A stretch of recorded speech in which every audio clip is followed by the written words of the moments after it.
Olá, estou aqui mais uma vez passando para compartilhar com você algo que eu julgo ser de muita importância para a minha vida, para a sua vida. A Bíblia é um livro de histórias com H, não histórias, mas histórias verdadeiras, verídicas, que ajudam a nos manter com os nossos olhos no autor e consumador da nossa fé, que é Cristo. Eu quero compartilhar com você algo que para mim tem feito muito significado, tem trazido muito significado para a minha vida, para as minhas decisões, que são retratos de uma vida que muitas vezes está no momento de instabilidade, de intranquilidade, de incertezas. E eu quero te mostrar que existe diferença entre paz e tranquilidade.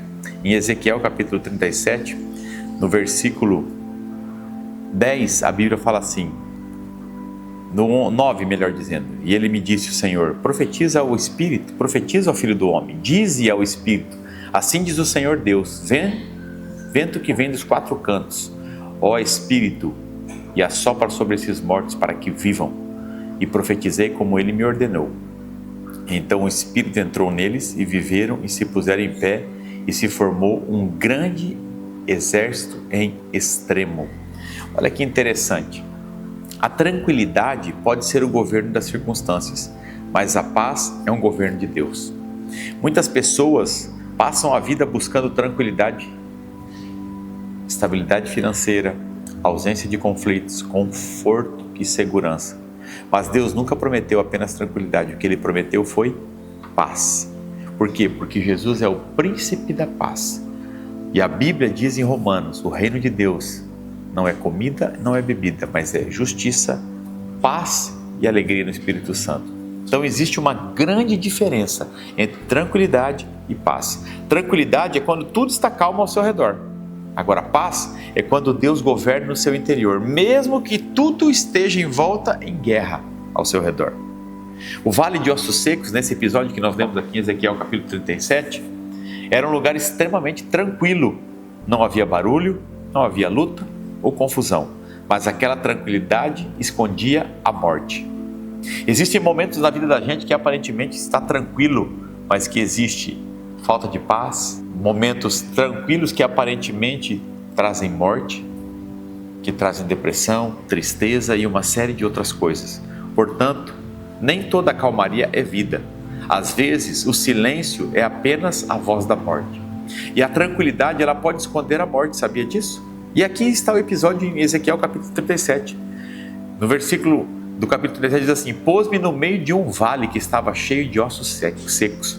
O vale, ele era silencioso. Não havia dor, não havia conflito, não havia guerra, mas também não havia vida, não havia movimento. Precisamos olhar para isso e olhar para as nossas vidas e entender que há pessoas que confundem a ausência de problemas com a presença de Deus. Há empresas tranquilas porque deixaram de inovar, há casamentos tranquilos porque ninguém conversa mais, há igrejas tranquilas porque ninguém é transformado. Há pessoas tranquilas porque desistiram de sonhar. E o inimigo gosta dessa falsa paz que é anestesia, essa aparente tranquilidade. O diabo não precisa fazer barulho, onde a morte já domina, porque ali já é dele. Ele é o príncipe da morte. Ele é aquele que leva as pessoas para matar, roubar e destruir. Deus traz um rebuliço antes da paz. Antes da restauração aconteceu um grande movimento. Aí você vai precisar ler na sua casa, no capítulo 37, a Bíblia diz assim, houve um ruído, um rebuliço. Deus começou a mover aquilo que parecia acabado. Aquilo que aparentemente não tinha mais saída. Existiam ossos, era um vale de ossos sequíssimos. E os ossos começaram a se alinhar. Os tendões apareceram. A carne cresceu, tudo começou a tomar forma. Antes de Deus estabelecer a paz, Ele quebra essa falsa estabilidade, Ele quebra essa falsa tranquilidade. Às vezes Deus bagunça aquilo que você chama de conforto, porque está preparando aquilo que Ele chama de propósito. Nem toda crise é um ataque do inferno, algumas crises são cirurgias dos céus. Antes do sopro de Deus, escute, antes do sopro de Deus, sempre existe um rebuliço de Deus. Deus vai movimentar para crescer, para alinhar, para fazer crescer tendões, nervos, músculos, pele, carne, para que Ele possa soprar o sopro da vida. A paz é fruto do governo de Deus. não é do governo humano. Depois do alinhamento do Espírito, Deus sopra o Espírito Santo. Quando? Quando o homem profetiza, ele diz, sopra, profetiza o Filho do Homem. E quando ele começa a profetizar, o Espírito Santo sopra. Sem o Espírito não há estrutura.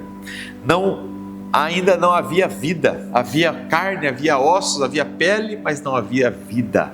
Foi somente o Espírito sendo soprado. Depois que o profeta profetizou, declarou, falou, as coisas aconteceram. Foi somente quando Deus soprou que surgiu um grande exército. A paz não nasceu quando os ossos se juntaram. A paz nasceu quando Deus assumiu o governo. Jesus disse, deixo-vos a minha paz. Não é a paz do mundo, é a paz de quem sabe que Deus continua no controle. Mesmo vivendo com adversidades, com problemas, com lutas, com circunstâncias, aparentemente não há tranquilidade, mas existe uma paz. Porque o príncipe da paz governa no meio da guerra. A tranquilidade depende das circunstâncias. A tranquilidade depende do que está acontecendo à sua volta. A paz, diferentemente, ela depende somente da presença de Deus. A tranquilidade desaparece quando chega a tempestade. A paz permanece dentro do barco mesmo quando há tempestade. Jesus dormia na tempestade, porque ele tinha paz. E é isso que eu e você precisamos entender. Quem controla as circunstâncias encontra tranquilidade. Mas quem se rende ao Senhor encontra a paz. Que você possa olhar para isso. Talvez Deus esteja permitindo um rebuliço na sua vida. Você está chamando de crise, Deus está chamando de alinhamento. Você está chamando de perda, Deus está chamando de preparação. Você está pedindo tranquilidade, Deus quer lhe entregar algo muito maior, que é a paz, que não depende da circunstância exterior, mas depende de Deus, que traz uma convicção interior, porque tranquilidade é a ausência de movimento, mas paz é a certeza da presença de Deus. Então, eu quero hoje fazer uma pergunta para você. Você quer apenas uma vida tranquila ou uma vida governada por Deus? Se for preciso, Deus vai mexer naquilo que está aparentemente em ordem para restaurar aquilo que realmente importa. Não tenha medo do rebuliço. O rebuliço de Deus nunca é para destruir você, mas é para alinhar você ao propósito. Quando Deus trouxe o rebuliço sobre o vale de ossos sequíssimos, aquilo foi o começo do alinhamento do propósito de Deus. Então vai haver movimentos que você não vai entender. Talvez movimentos geográficos, Deus vai te mandar sair de uma cidade e ir para outra. Talvez Deus vai te pedir para terminar alguns relacionamentos, se afastar de algumas pessoas, se aproximar de outras. Sair de alguns lugares, sentar em outras mesas, ouvir outras pessoas, buscar outros conselhos, são os reboliços do movimento de Deus para se alinhar, para que você se alinhe ao propósito que Deus tem para a sua vida. Então não tenha medo, o reboliço de Deus não é para te destruir, mas é para alinhar você ao propósito. A tranquilidade é governada pelas circunstâncias, mas a paz é governada pela presença de Deus. E quando Deus governa, até o vale da morte se transforma em um exército de vida. Pense nisso, creia nisso, pratique isso. Eu tenho certeza que a sua vida nunca mais será a mesma. E se essa palavra falou com você, se inscreva no nosso canal, curta, compartilhe, mande para o máximo de pessoas possíveis ao redor do mundo, para que essa palavra também faça sentido para essas pessoas que vão nos ouvir. Que Deus te abençoe.